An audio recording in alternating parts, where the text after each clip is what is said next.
When I sharply snapped back, Julie yelled at me, "Stop leeching off Dad." Hearing Julie's angry voice, I made up my mind that it was no use. I gave up in my heart. My feelings for Julie did not reach her. The emotional bond I was trying to establish with Julie was broken. Julie needs to reflect on her actions and face the consequences. I will tell her the truth. My name is Kelly, and I am 53 years old. I have been married to Jerry for 8 years. Both Jerry and I had been married before we met each other. I divorced my previous husband because he had an affair. One day when I came home, I found divorce papers from the lawyer in the mail. Since then, my ex-husband never returned. I didn't even know where he was, but I submitted the response to the court. We used to argue a lot and weren't very close, so I had expected this to happen someday. But it was so sudden that I couldn't eat and felt very depressed. I couldn't just sit around, so I threw myself into my work. I filled the void in my personal life with work. I worked frantically and studied marketing and management. Thanks to that, I didn't think about remarriage or dating, and before I knew it, I was 42. My family runs a small diner. It's a cozy place that serves set meals during the day. The food is good, plentiful, and affordable, making it popular with the townsfolk. It's a small town, but almost everyone must have eaten our food at least once. My father's chicken steak is the restaurant's specialty. When Jerry proposed to me, I was over the moon, but hearing that he had a daughter made me anxious about the future. Will this work out? The thought of suddenly becoming the mother of an adult daughter was crushing. My happy feelings completely deflated.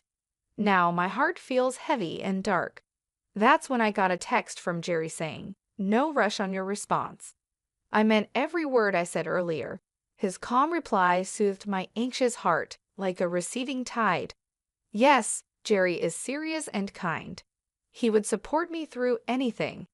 As for his daughter Julie, even though she's a concern, she's an adult and won't act like a child. She will understand about Jerry and me.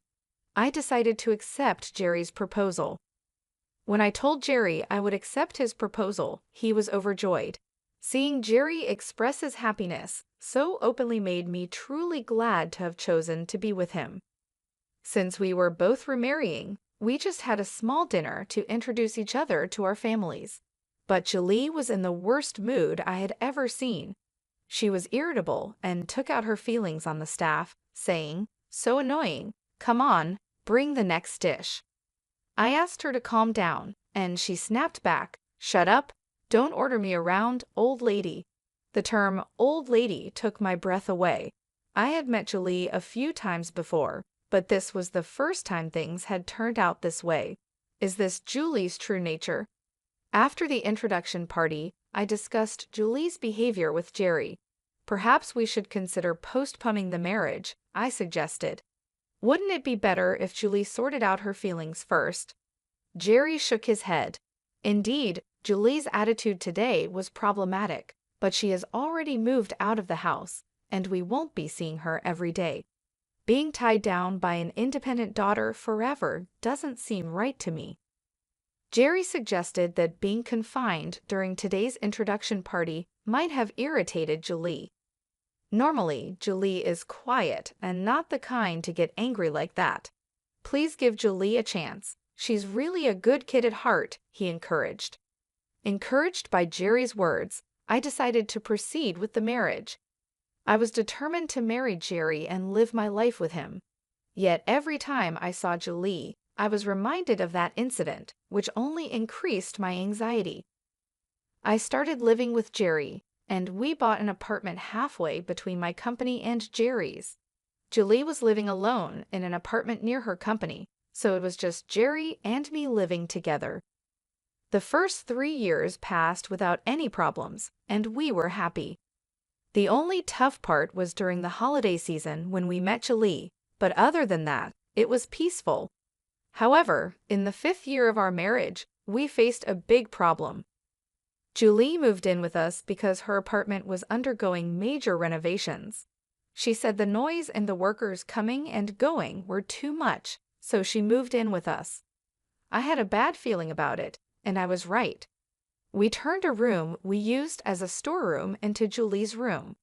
She complained that it was cramped and poorly lit, but we convinced her to tolerate it. For the moving-in celebration, we decided to have pizza. When I was about to order our usual delivery, Julie went ahead and placed an order from a famous steakhouse. The dishes from there are delicious but very expensive, about 4 times more than the food we usually eat. I was about to refuse, but Jerry gave me a look. I've recently realized that Jerry is lenient with Julie. He tends to give in to her whims, and perhaps that's why she gets upset easily when things don't go her way.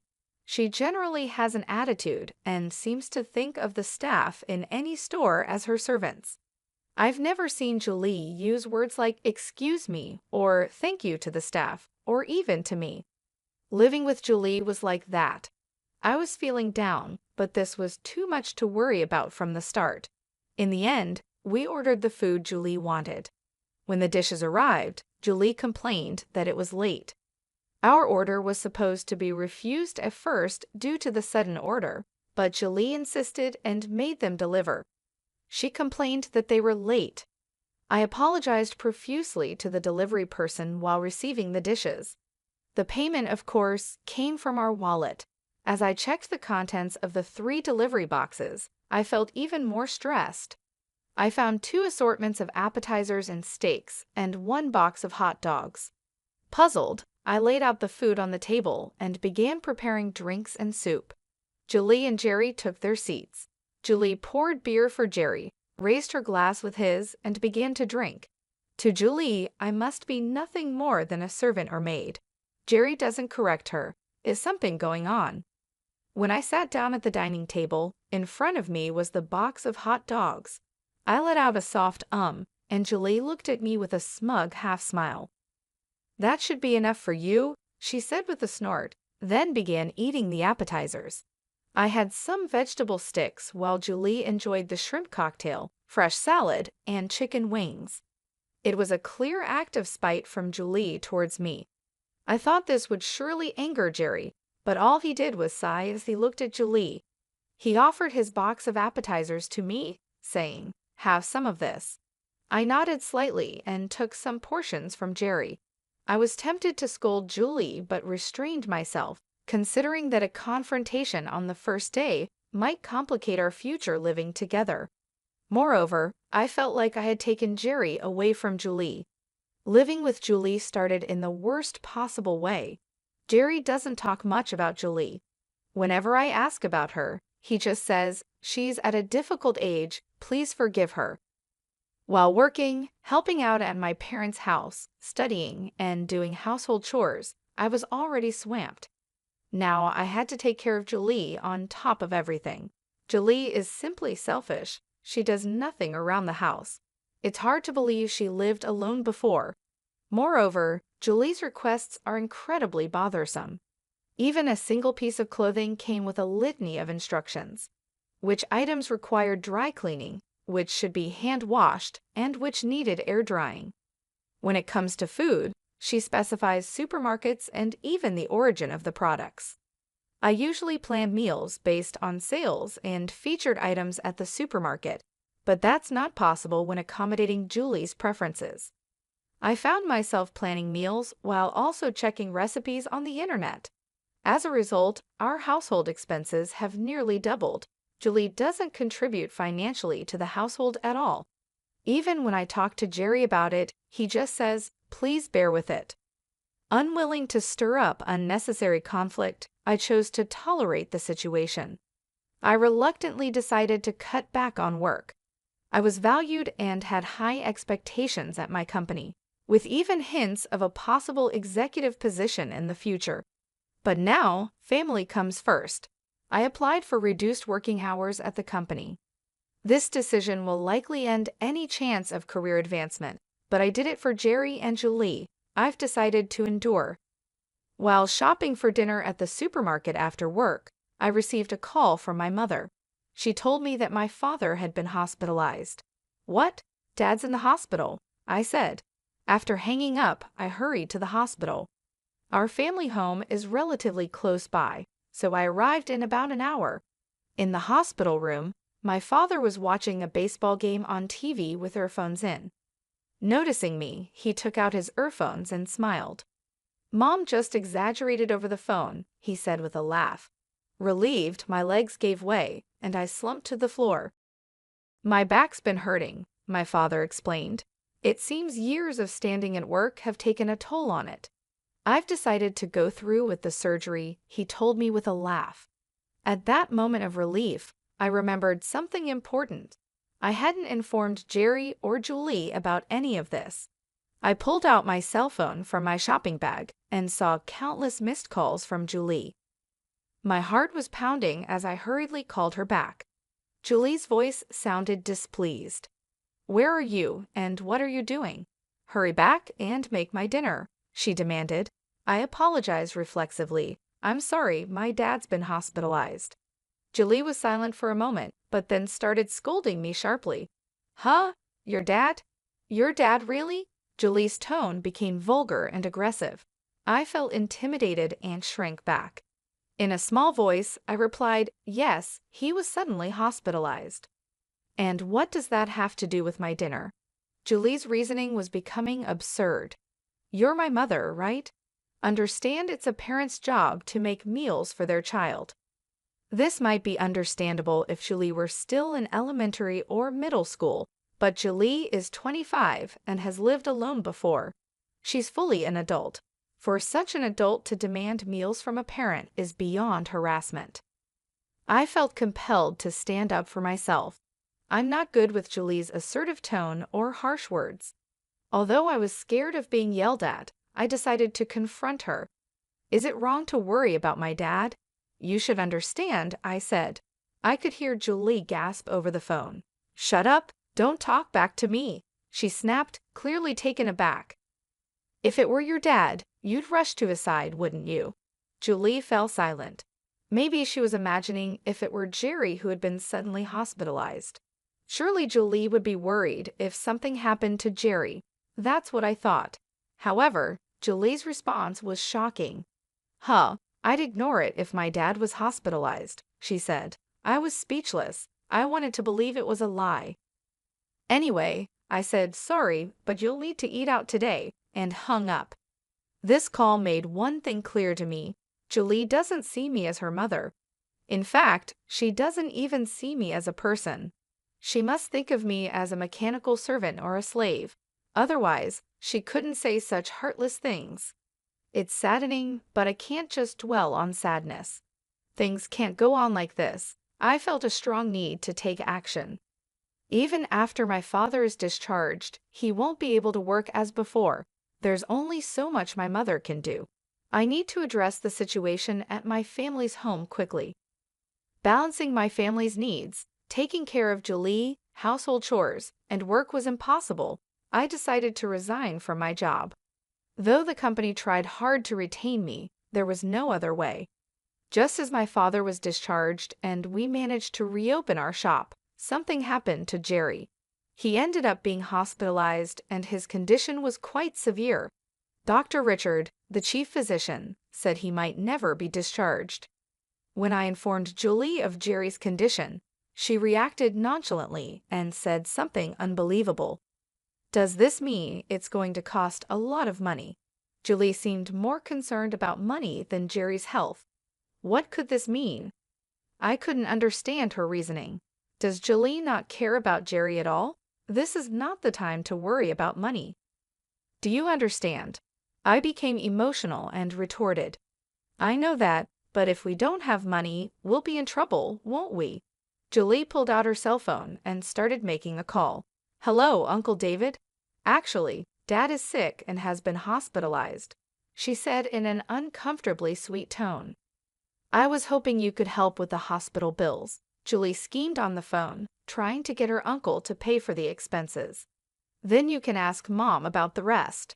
After ending the call, Julie gave me a cold smile, sending a chill down my spine. "So you'll have to talk things over with Uncle David," she said, humming a tune as she went back to her room. I was still reeling from Jerry's hospitalization when Julie's actions left me stunned. After a while, I received a call from my brother-in-law. I explained Jerry's condition and the outlook for the future. I broke down crying midway, but managed to explain everything. I also assured him that I would take care of the hospital bills, so he shouldn't worry. After hanging up, I slapped my cheeks with both hands to psych myself up. I can't afford to mope around over this. But bad things continued to happen. After our marriage, Jerry was entrusted with managing his parents' company. However, the business began to struggle. The cost of raw materials had been rising for years, leading to higher purchase prices and reduced profits. The company was so strapped that it couldn't afford to pay employees' salaries. In the past, Jerry's family used to help my family's business, but now the roles were reversed, and my family was supporting Jerry's company. With the business in trouble, Jerry had cut his own salary, so I was paying for the hospital bills with my salary. Most of the insurance policies list the company as the beneficiary. Ironically, Jerry's insurance money gave the company a bit of a breather during these hard times. In such a difficult time, Julie lashed out at me. The reason was a photo on my phone of a dining scene at a restaurant. Don't mess around using other people's money for such luxury. Julie berated me with vulgar language and an aggressive tone. The photo was from a time I was asked to sample dishes at a restaurant I visited for work. A client took the photo and sent it to me, but unfortunately, it backfired. "You're using our money for stuff like this." Julie's words made me realize something. It seems she's under the impression that I'm living off Jerry's money. The reality is quite the opposite. Currently, I'm the one providing for most of our household expenses. I've repaid all the money. I borrowed from Jerry in the past with interest. Julie's anger didn't subside. It seemed futile to say anything at the moment. Julie's command, "Get out," compelled me to leave the house. I left a single piece of paper on the dining table and chose to spend the night at a hotel. It would be useless to explain anything to Julie. If I tried to explain, she might start depending on my money, and I wanted to avoid that. I resolved to stick to my plan and take appropriate action. I made a promise to myself. I went to visit Jerry's hospital room. I visit every day, but today felt special. Julie didn't come today either. Jerry gave me a sad smile, and his smile always reassured me. "I'm sorry for being so inadequate," I said. Jerry shook his head. "It's not that. It's my fault Julie turned out this way because of me." Jerry began to share something he hadn't told me about Julie before. Julie is not Jerry's biological child. His ex-wife had an affair, and Julie was the result. Jerry found out just before his ex-wife passed away. Hearing this, Jerry felt an indescribable anger. The person most at fault was lying in bed, soon to pass away, and he couldn't direct his anger anywhere. Julie wasn't to blame, and she still thinks of Jerry as her real father. His ex-wife passed away without revealing anything about the other man involved. Jerry was left with unresolved anger. He couldn't treat Julie the same way as before and ended up pushing her away. For Julie, her mother suddenly disappeared, and her father became distant. It's no surprise her personality became twisted. From that point on, Julie ceased to trust anyone, viewing Jerry solely as a financial resource. Since then, I've become nothing but an ATM to Julie, Jerry said with a sad smile. Julie's selfishness is excessive, and her disdain for others is over the top. Julie found out I wasn't her real father when she was in high school, Jerry said. She didn't seem that surprised. She must have had her suspicions, he added with a sarcastic smile. I explained to Jerry what I was about to do. Initially, he looked reluctant, his expression conveying a sense of skepticism, as if questioning, "Is all that really necessary? I've already looked into it. If I don't do it, things could get even worse," I told him. "If I don't, someone else surely will." Jerry closed his eyes, deep in thought. I decided to wait quietly. After a while, Jerry opened his eyes. "All right, I'll leave it to you." I held Jerry's hand. His hand felt bony and had become much smaller. I struggled to hold back my tears, forcing a smile. I left the hospital room and stepped into the corridor where I saw Dr. Richard. I handed him a scientific magazine showcasing the latest medical technologies. "Please help my husband," I said to him and left the hospital. Now it was just a matter of taking action. To psych myself up, I slapped both of my cheeks sharply with my hands. This always helped me focus. After spending a night at a hotel, I checked my cell phone for messages and returned home before noon the next day. I could hear the sound of the TV and Julie's laughter coming from the living room. Julie was watching TV and laughing heartily.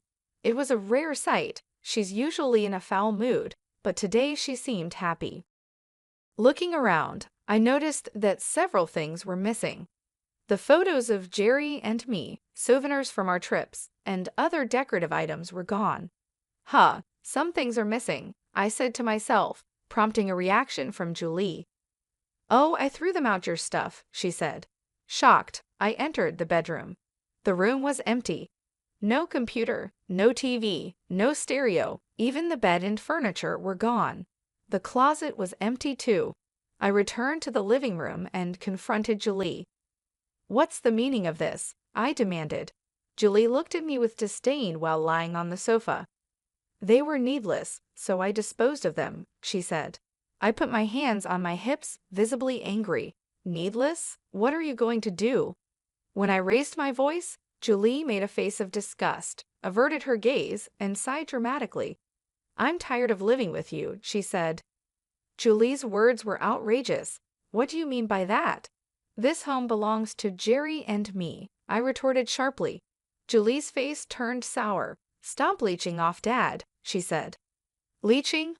What could she possibly mean by that?" Julie suddenly brought up something unexpected. Come to think of it, she had mentioned our money before. Could Julie be under some grand misunderstanding? As I stood there unable to respond, Julie's irritation grew. "Do I have to spell it out for you? I'm saying stop depending on Dad's money," she said. Julie and I never got along well, but I had always tried to be considerate towards her. I complied with all of Julie's requests, even those that felt like harassment, because I wanted to get along with her. As the second wife, I've always strived to be kind and loving. Feeling somewhat guilty, I still received such treatment in return. I wasn't leeching off anyone. I was just trying to do everything for Julie. I wanted to tell her this, but the words wouldn't come. While I struggled to speak, Julie added insult to injury. "Dad's not coming back anyway, so there's no reason for you to be here." "That's not true," I replied. Julie raised her voice. "Shut up. I don't want to hear your excuses." Hearing her hysterical voice, I made up my mind. It was no use. I realized I gave up in my heart. My feelings for Julie did not reach her. The emotional bond I was trying to build with her was broken. I felt my feelings for Julie fading. Just a moment ago, I thought of us as family, but now we're complete strangers. From the beginning, it was clear Julie was only using me for her own convenience. That's why she could so boldly drive me away. Julie needs to reflect on her actions and face the consequences. I resolved to confront Julie with the truth. Determined, I locked eyes with Julie. Julie looked back at me with fearful eyes. "What? Got a problem?"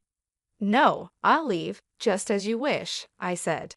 I checked other rooms, the bathroom, and the toilet. "Don't bother looking. Everything's gone." "I had it picked up by a collection service," Julie said. I picked up a flyer from the living room. "That's the place I asked them," she added. The flyer was just there conveniently. This was something I had left in the living room. I almost let out a laugh at Julie's shallowness. Forcing a stern face, I glared at Julie. "I hope you come to realize the gravity of your actions." With those parting words, I immediately left the house. As soon as I stepped out of the apartment, I contacted the waste collection service that had emailed me in the morning. The collection service had kept my belongings in storage. Not only did they store them, but they also moved them into the storage unit I had rented. I thanked them politely over the phone before hanging up. I intentionally left that flyer on the living room table. I thought Julie might just do something like that, given her personality. Seeking out a collection agency would have likely been too bothersome for her. I figured that if a flyer for a junk removal service was readily available on the table, Julie might be inclined to call the listed number. I was willing to forgive her if she didn't go that far, but Julie went through with it. My patience finally ran out. I went to the hospital to see Jerry. It seemed Jerry was getting some explanation from Dr. Richard when I entered the room. Dr. Richard left as I walked in. Jerry's face was unusually happy. It was a shame I had to bring up such a topic when he was in a good mood. Reluctantly, I shared the earlier incident with Jerry. His face immediately clouded over. "But it can't be helped, right?" I said, gently holding Jerry's thin hand. "Thank you for understanding," Jerry replied. In fact, I had already decided where I was moving to. Anticipating this situation, I had prepared a new place. Even if I wasn't kicked out, there was a chance I would leave on my own.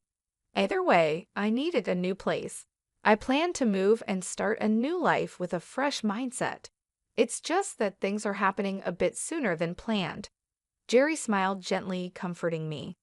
To be honest, being kicked out by Julie didn't really put me in a bind. It just moved my plans up by a couple of weeks. But now I'd have to live in a hotel for 3 weeks. Maybe it's my frugality that makes me think it's a waste. Regardless, I resolved in my heart to be prepared for whatever Julie might do next. I started taking the actions I had prepared for in advance. Once the move was successfully completed and I had settled down, Julie called me. As soon as I answered, Julie's loud voice filled my ear. "You took our money, didn't you?" she accused. I played dumb and asked, what are you talking about?" My feigned ignorance seemed to infuriate Julie further. "Don't play dumb. It's about Dad's hospital bills. The hospital just called saying they need to be paid." I was expecting this call around now. "Oh, that," I replied in a deliberately relaxed tone. I purposely hesitated and sighed. "You should pay it. It's not my concern anymore. You have the living expenses that Dad transferred, right? Just pay it out of that." "That's true, but I don't have the bank book or ATM card for that account," Julie said. Julie should have the insurance documents and bank books, but the account balance is almost empty. "The balance is gone. You must have taken it," she accused desperately. The more heated Julie became, the more calmly I behaved. "I didn't take it," I said. I said with a composed face, "Don't lie. Who else could have used it?" I struggled to suppress my laughter. Ever since Jerry's salary significantly decreased, there has hardly been any money in that account. A simple bank statement update would reveal this, but Julie probably hadn't done that. There was just very little money to begin with. Even with this explanation, Julie wasn't satisfied. "If you can't pay the hospital bills, you should just use your own salary," I suggested. Julie remained silent. Given Julie's spendthrift nature, it's unlikely she has any savings. She tends to spend her salary as soon as she gets it. I knew how much Julie earned because Jerry had previously informed me about her earnings. Moreover, Jerry even used to give Julie an allowance. "You're old enough to have some savings, aren't you?" I said. I could almost hear Julie grinding her teeth. After a long silence, so long I thought the call had dropped, Julie suddenly raised her voice. "What's wrong with me spending the money I earned?" Julie continued to rant. "You're the one who spent all the money Dad gave us, aren't you?" I could hear Julie's heavy breathing. The farce was over, so I got to the heart of the matter. "If it's not savings, then use the money you acquired dishonestly," I said. I heard a thud. It seemed Julie dropped her cell phone, probably too shocked to keep a grip on it. "How did you know about that?" Julie didn't deny it. She had just admitted to the wrongdoing. There was no escaping it now. "We will discuss the details when we meet," I told Julie and hung up. I had sent the meeting place via email. I also attached the audio file of Julie saying, "How did you know about that?" to the email. I had recorded the conversation with Julie. It's always wise to have evidence on hand. I had arranged a meeting with Julie, and all that was left was to present my evidence. The next day, Julie showed up at the agreed meeting place. It was the entrance to the apartment building where I lived. I called out to Julie. Julie looked up, surprised. Here? Yes, I sent you the address, didn't I? Julie craned her neck to look up. You live in this tower? She asked, staring at the tallest and most expensive apartment building in the area. An Italian sports car was even parked at the entrance. This place is worth over $1 million, isn't it? Julie muttered. I led the astonished Julie to my apartment, which is close to the top floor. Even with the high-speed elevator, it takes a while to reach the top. During the ride, Julie was nervously biting her nails and trembling, clearly sensing something bad was about to happen. Upon arriving, I unlocked the door with my cell phone, which also serves as a key. Julie looked at me with a surprised expression.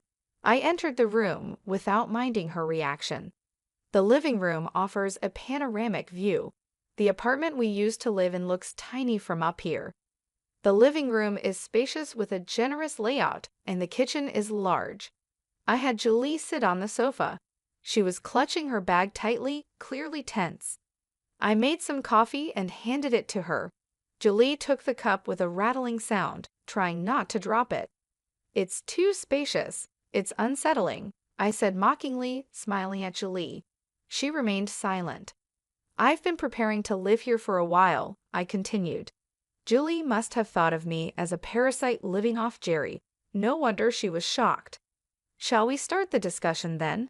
This is Scott, my lawyer. I introduced Scott, who was waiting in the back, to Julie. She seemed too overwhelmed to even notice Scott. Her gaze was unsettled, darting around nervously. Ignoring Julie's state, Scott began laying out documents on the table. Julie barely responded to my attempts to engage her in conversation, distracted by the room. Just when I thought we couldn't have a proper discussion, Julie mumbled, How could you afford such a penthouse? Figuring she was curious, I answered, Julie, I just bought it the regular way. Don't lie. How could you afford it? She asked. I had the income to afford it. As my family's small restaurant began to recover, I not only advised, but also got actively involved in its management. The business flourished in an exciting way, and I quit my corporate job as I got busier.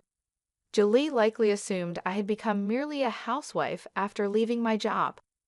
We turned the small restaurant into a corporation, and I became an executive. The business was doing well, expanding into multiple outlets like a specialty grilled chicken restaurant and a fine dining place. That's why I could easily afford this penthouse apartment, I explained. I earned that much. I shared the story of my family's business. Julie only knew that Jerry had helped when my family's restaurant was struggling. I then told her how my family's business eventually came to support Jerry's company, and that I had become an executive. Hearing my story, Julie slumped in defeat. I wondered if Julie was feeling regret, but she suddenly looked up and said something unexpected. All right, I'll live here too. Let's make up. What is she talking about? I thought, but I just silently stared at Julie. There's enough space here for my room too, right? She asked. I glared at Julie with a cold look. Save your dreaming for when you're actually asleep. She was completely unfazed by my sarcasm. I'm serious, she said. That's when Scott cleared his throat. He probably couldn't bear to go along with Julie's absurd statements any longer. Scott handed Julie a bill. Looking at the bill, Julie's face turned pale, her hands trembled, and sweat formed on her forehead. This is a fraudulent bill. It's a phantom charge, Scott stated. After graduating from college, Julie had worked at Jerry's company. However, she conspired with a client company to make unjust charges to the company. The illicit gains were shared with the accomplice from the client company. To set Julie up, I had hired a detective and conducted a thorough investigation. An individual from the client company who conspired with Julie leaked information to Scott. I immediately consulted with my in-laws, who had stepped down from the presidency to become chairpersons, about the matter. They were furious and promised appropriate punishment. Embezzlement on the job is quite the crime indeed, Scott added. If convicted of fraud, you could face up to 11 years in prison, not to mention civil damages. Wait a minute, there must be some mistake. Julie desperately tried to deny it. However, the evidence was complete, and the accomplice had confessed. Admit it. The charges against you are only getting heavier, Scott said. Just as I thought, Julie was gripping the bill tightly enough to tear it. She suddenly stood up. I'm sorry, Julie apologized. Sorry doesn't cut it, I spoke in a flat, emotionless voice. Especially since you've done it habitually, it's deemed extremely malicious. Julie collapsed to the floor and began to apologize. Please forgive me, Julie sobbed. No chance, I replied coldly. Her face became a mess of tears, and her usually perfect makeup was completely ruined. If things continue this way, losing your job will be the least of your worries. You might even get arrested. Julie's apologies wouldn't earn her forgiveness. Her tears and runny nose left dark stains on the carpet. Please forgive me. Just staying silent about it is enough, she pleaded. I turned my back on Julie, who kept apologizing. This isn't just between you and me, I said. Julie seemed unable to let go and made an outrageous offer. Then I'll give you money.